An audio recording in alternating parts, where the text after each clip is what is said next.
శాంతి. డబ్బు భలే జబ్బు అని అంటారు కొందరు, కానీ డబ్బు చుట్టే ఈ ప్రపంచమంతా తిరుగుతుందని మేమంటాం. మీరవునన్నా కాదన్నా ఇది జగమెరిగిన సత్యం.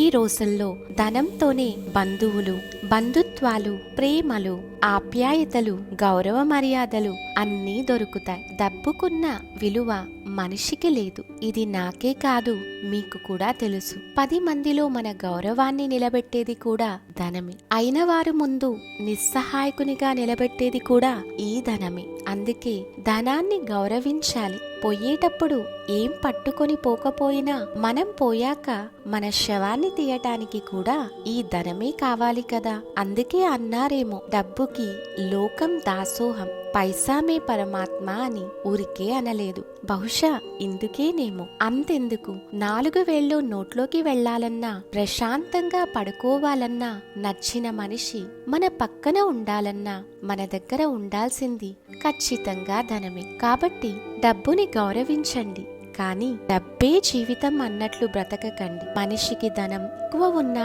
ప్రశాంతత కరువవుతుంది. ధనం ఎక్కువైతే శత్రువులు ఎక్కువ అవుతారు. ధనం ఎక్కువైతే మన సొంత కుమారులే మనకు శత్రువుగా మారి మనకు మృత్యువు యొక్క రుచిని చూపిస్తారు. అందుకే ధనం అనేది ఒక అవసరం మాత్రమే, అంతేకాని ధనం కొరకు అన్నింటినీ వదిలేసి భగీరథ ప్రయత్నం చేయనక్కరలేదు. ధనం కొరకు నీచాతి నీచమైన పనులు చేయనక్కరలేదు. ధనం కొరకు మన వ్యక్తిత్వాన్ని అమ్ముకోనక్కరలేదు. అదే ధనం కోసం మన శీలాన్ని పణంగా పెట్టనక్కరలేదు.